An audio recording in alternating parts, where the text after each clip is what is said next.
Halo, Assalamualaikum warahmatullahi wabarakatuh. Pada pertemuan kali ini kita akan menambahkan player control ya untuk mobil kita. Jadi nanti mobil kita bisa kontrol dengan menggunakan keyboard WASD atau pakai arrow key ya. Jadi kita nanti WS untuk maju mundur, AD untuk ke kanan dan kiri.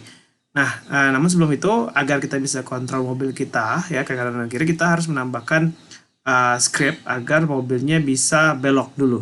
Oke, jadi kita akan menggunakan prinsip yang sama pada saat kita memberikan kecepatan ke depan tadi untuk karakter mobil kita. Jadi saya buka script lagi di bagian player behavior ya. Jadi di script player behavior ini kita akan akses suatu script dengan nama vector3.write nanti. Jadi pertama kita berikan dulu suatu variabel ya, float juga dengan nama turn speed. Jadi di sini turn speed-nya mungkin kita kasih nilai sebenarnya jangan terlalu gede juga sih, tapi nggak apa, saya kasih 10 aja dulu di sini. Ya. Kemudian di sini kita akan berikan variabel, kita berikan method atau suatu function transform.translate ya. Transform.translate. Kita bisa pakai autocomplete ya, ingat. Misalnya di sini saya akses transform titik. Kemudian di sini lihat ada beberapa autocomplete. Misalnya di sini saya pilih translate kemudian setup, maka kita akan autocomplete hal tersebut. Misalnya di sini vector3.up ya.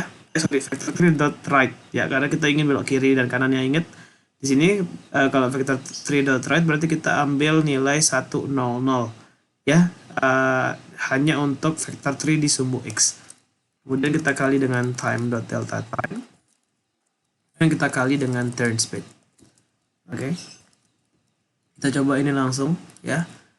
Ingat di sini turn speed-nya kayaknya kita nggak usah kasih nilai aja, turn speed-nya mungkin. Ya. Kemudian kita cek kembali ke Unity, cek di player.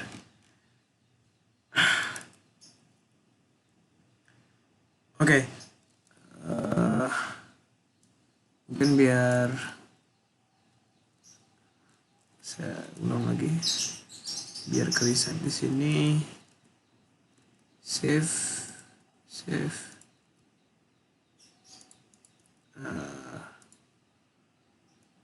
Oke. Turn speednya di sini nggak kereset, saya reset dulu. Di sini saya balikin turn speed. Oke.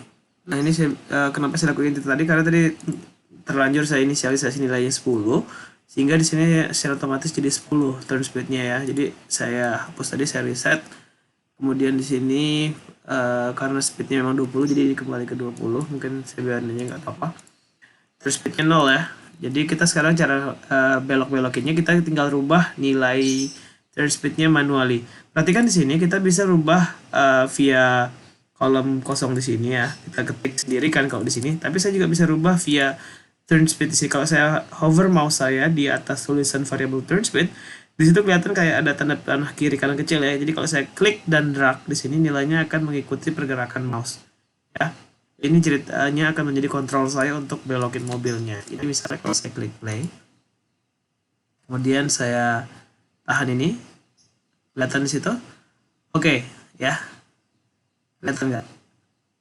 Nah, di sini yang jadi masalah adalah sebenarnya mobilnya bukan belok ya, tapi kayak nge-sliding gitu. Jadi dia kayak geser kanan kiri, tapi nggak ada pergerakan rotasinya. Jadi dia nggak berbelok di sini, tapi nge-sliding. Ya, hal ini terjadi karena kita menggunakan translate. Ya, kita menggunakan translate. Jadi kita bergeser menggerakkan si objek ke kanan kiri, bukan membelokkan objeknya. Ya, oleh karena itu sebenarnya kita bisa perbaiki ini ya. Kita ganti translate ini menggunakan transform.rotate ya. Tapi perhatikan di sini, ingat ya, kita memutar suatu objek itu kan ingat kaidah tangan kanan ya. Mungkin kalian masih ingat di fisika dulu. Kalau kita kaidah tangan kanan, jempol ke atas, jari telunjuk ke arah depan tegak lurus, dan jari tengah akan ke arah putarannya ya. Ingat kaidah tangan kanan ya. Jadi kalau kita ingin berputar ke kanan dan kiri, berarti kita harus menggunakan sumbu ke atas. Jadi kita di sini yang kita akses adalah vector 3.up, ya. Oke, sekarang ini coba kita gunain ini untuk belok-belok kita. Sekarang kalau saya klik play, nah turn speed kalau saya ini sekarang kelihatan mobilnya akan mengalami rotasi, ya. Oke, nah coba ini kan nggak enak banget ya. Istilahnya kita masa mobilnya jalan sendiri ke depan dan kemudian kita beloknya pakai mouse. Nah di sini kita enaknya sekarang kita masukkan input keyboard. Nah pertama untuk belok-beloknya dulu deh, ya. Kita buat suatu variabel ya dengan nama public float horizontal input. Ya, karena kita membutuhkan input secara horizontal. Ya, horizontal itu adalah A dan D atau kiri kanan di arrow key keyboard kita. Ya, di sini kita perlu inisialisasi nilai horizontal inputnya. Cukup sekali aja pada saat di start. Tapi sebenarnya kan dia nilainya bakal berubah terus ya. Istilahnya karena inputan keyboard itu selalu bisa kapanpun. Jadi kita bukan di start ya, sorry. Kita perlu di method update. Nah, dari mana kita dapatkan nilai horizontal input ya? Ya kita bisa cek di bagian edit, kemudian project setting. Nah, di bagian input ini ada namanya axis atau axis ya, axis.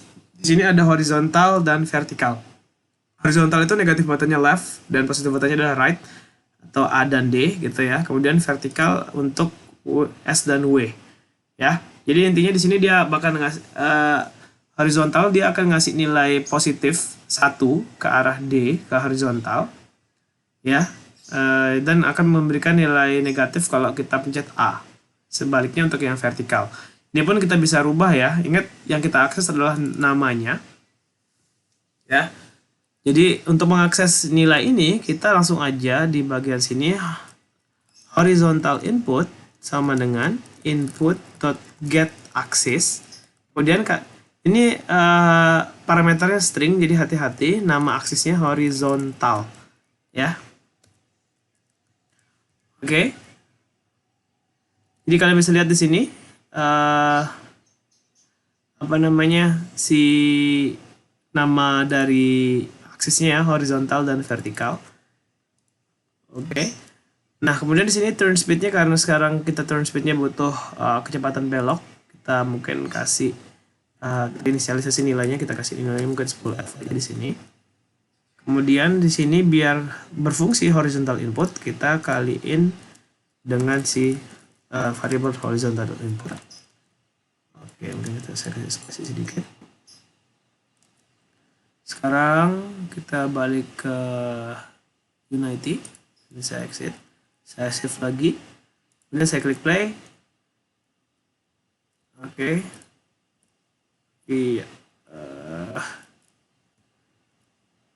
Oke, horizontal inputnya sebenarnya udah berubah di sini ya, tapi karena turn speednya 0, di sini sih nggak ngaruh ya. Oke, kembali lagi yang perlu diperhatikan adalah karena di sini turn speednya baru saya inisialisasi sekarang, ya. Jadi kalau saya ingin dia berpengaruh di sini saya harus reset dulu. Sekarang turn speednya jadi 10. Kalau saya klik play lagi, kelihatan di sini ya. Oke, sekarang kalau saya pencet kiri dia bakal belok. Saya pencet D kanan. Berat banget beloknya ya. 10 ini terlalu kecil sebenarnya. Mungkin saya jadiin 30 deh. Oke, nah sekarang beloknya lebih enak lah. Walaupun sebenarnya ini belum cukup. Ya, jadi teman-teman bisa nge-tweak sendiri ya untuk turn speed ini. Nah, halnya juga sama untuk speed ya. Jadi untuk speed pun untuk percepatan kita juga bisa berikan manual via keyboard. Jadi di sini sama saya tambahkan variabel dengan nama vertical input. Ya. Kemudian kita inisialisasi nilainya via update karena nilainya bakal berubah terus tergantung dari inputan. Jadi vertical input equal input.getAxis vertical. Oke, kemudian di sini speed dikali dengan vertical input. Oke, kira-kira seperti itu. Nah, kembali lagi sekarang kan ini public semua ya, yang dimana akan nilai-nilai di sini mengikuti perubahan nilai yang ada di bagian inspektor. Ya, jadi sekarang pun walaupun saya play dia bakal nggak bakal maju sendiri ya sebenarnya karena vertical inputnya nggak ada. Jadi sekarang mobilnya bakal maju kalau saya pencet W, dan kalau saya pencet S dia mundur. Jadi sekarang kita bisa menghindar dengan tepat. Nah, oke. Sekarang kontrol kita udah lumayan tepat ya. Istilahnya mobilnya maju dan mundur sesuai dengan pergerakan keyboard. Nah, walaupun di sini memang kita belum mengimplementasikan fisika dengan benar ya. Istilahnya di sini bukan percepatan atau perlambatan, ini masih benar-benar konstan kecepatan maju dan mundurnya benar-benar konstan, nggak ada istilahnya nggak ada pergeseran. Nah, cuma dari tadi teman-teman perhatiin nggak sih ini ada kayak patah-patah gini ya. Istilahnya memang karena kita menggunakan metode update di sini. Ya, sebenarnya karena di sini ada rigid body, sebaiknya kita menggunakan namanya metode fixed update ya. Karena perhitungan fixed update itu bakal lebih tepat ya. Perhatikan nggak patah-patahnya hilang ya. Oke. Nah, itu aja sih sebenarnya untuk memperbaiki script kita biar untuk memperbaiki mobilnya pergerakannya perhitungannya lebih bagus ya. Cuma di sini memang untuk apa namanya beloknya atau percepatannya nggak ada sama sekali. Ini masih karena kita masih mempelajari untuk mengontrol karakter kita secara simple sih. Di sini nggak ada yang terlalu rumit ya. Oke, belum ada fisiknya sama sekali. Ya, walaupun gravitasi udah ada di sini, teman-teman bisa lihat di sini. Tapi setidaknya untuk pergerakan kita sudah bisa perbaiki. Nah, satu lagi yang perlu diperhatikan, sebenarnya di sini kita juga bisa membuat codingan kita jadi lebih bersih ya, biar nggak bisa diakses dari luar. Kita hapus semua access modifier public ya. Ya, ini ingat bahwa kalau kita nggak jabarkan akses modifiernya, secara default dia akan menjadi private. Tapi kalau mau lebih pasti bisa aja sih kita tuliskan akses modifiernya menjadi private di sini. Ya, walaupun juga nggak usah, nggak apa-apa. Ya. Oke. Nah, kemudian juga kalau mau lebih rapi lagi, sebaiknya ditambahkan komen. Misalnya di sini kita tambahkan function, misalnya di sini transform translate ini untuk mengontrol pergerakan maju layer kayak gitu ya. Ingat untuk kasih komen kita double slash ya untuk mengontrol belok layer gitu ya. Sedikit banyak sebenarnya metode seperti ini atau komen seperti ini akan membantu kita apabila kita ingin melakukan bekerja sama dengan tim nanti ya. Misalnya kalian nanti kan ngoding game atau ngebuat gamenya kan nggak sendirian gitu, bisa jadi nanti orang bakal membaca codingan kalian gitu dan belum tentu dia paham apa maksud dari codingan ini. Jadi kita bisa menambahkan komen ya dengan menggunakan double slash ya, kemudian tambahkan komentarnya. Sedikit banyak si programmer lain yang membaca codingan kalian bakal paham ini fungsinya buat apa. Dan kemudian memang agar codingan itu bersifat lebih istilahnya ya, lebih terintegrasi, lebih aman gitu, memang sebaiknya kita menggunakan private method ya. Public memang tergolong sangat rentan, apalagi untuk misalnya yang berusaha mencari bug atau berusaha mencari crack di dalam game kita, yang berusaha mengeksploit game kita, bisa merubah variabel dalam gamenya memang terkadang. Jadi sebaiknya kita menggunakan private ya, biar sifat-sifat kalau kalian ingat di PBO gitu ya, agar aman gitu dalam sisi codingan, nggak ada masalah dari luar. Dan kalau metode-metode yang kosong kita sebenarnya bisa hapus aja kalau memang nggak perlu ya. Dan satu lagi saya ingatkan, fixed update ini untuk update bagi objek-objek yang memiliki rigid body ya. Di situ bisa dibaca informasinya, this function is called every fixed frame rate frame if the mode behavior is enabled. Jadi benar-benar fixed frame rate ya, jadi frame rate-nya itu nggak dipengaruhi oleh apapun, jadi benar-benar fixed.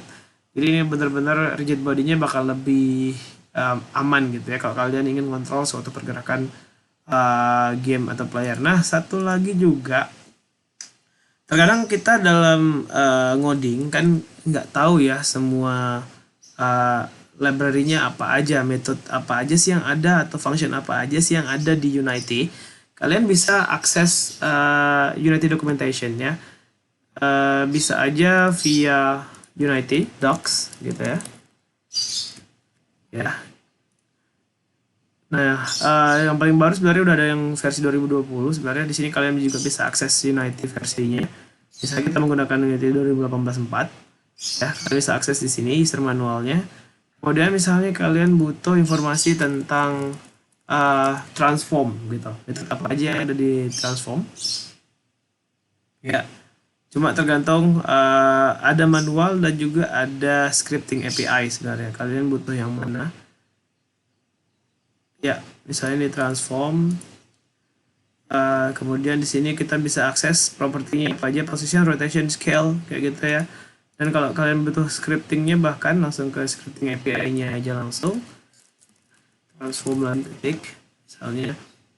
Jadi minimal di sini kalian tahu function-function atau metode-metode apa saja yang kita butuhkan dalam proses codingan. Misalnya kita butuh akses untuk translate tadi misalnya apa aja, dan bahkan di sini ada contoh codingannya juga. Ya. Misalnya transform child and transform child dot position plus equal vector 3 dot up dikali 10.0 gitu ya. Misalnya kita ingin merubah rotationnya. Nah, jadi semua yang kalian akses di sini, misalnya saya ketik tadi transform gitu ya, dot. Nah, ini semua properti yang ada di sini, ya. Semua yang ada di sini, semuanya memiliki penjelasan di bagian Unity documentation khusus untuk scripting API. Jadi kalian kalau butuh public method atau inherited members properties, ya, static method, operator, ini semua bisa kalian akses di Unity documentation. Nah, jadi untuk pertemuan kali ini kita minimal untuk unit 1 ini kita sudah bisa mengimplementasikan player control ya. Jadi kalian sebenarnya sudah bisa juga langsung mengumpulkan seperti ini gitu ya. Tapi kalau misalnya kalian ingin membuat yang lebih gameplaynya lebih menarik gitu, misalnya nanti kalian tambahin bebatuan di depan kah gitu ya, terus si halang rintangannya ini beda-beda bentuk gitu, dan kemudian jalannya kalian buat semakin panjang, silahkan buat lebih kreatif lagi. Semakin bagus yang kalian buat, maka nilai dari prototipe kalian akan semakin baik ya. Jadi mungkin kalau kalian bisa menyelesaikan sesuai dengan video tutorial ini pun kalian sudah mendapatkan nilai minimum ya. Tapi kalau kalian sudah minimum untuk lulus ya, maksud saya di bagian unit ini. Tapi kalau kalian misalnya ingin menambahkan kreativitas kalian yang seperti saya sampaikan tadi ya, misalnya mobilnya lebih dari satu kah, kemudian obstacle-nya berbagai macam jenis kah, kemudian kalian tambahkan finish line di depan kah, silahkan ya. Minimal sekarang target kita, si mobil kita sudah bisa kita kendalikan sesuai dengan target unit 1. Kemudian juga si display kita, si kamera sudah mengikuti pergerakan dari mobilnya. Jadi demikian untuk materi unit 1 ini. Semoga nanti di challenge dan di quiz, kemudian di di bagian game design dokumen di personal project bisa kalian kerjain ya sebaik mungkin. Terima kasih atas perhatiannya. Semoga ilmunya bermanfaat. Wabillahi taufiq wal hidayah. Wassalamualaikum warahmatullahi wabarakatuh.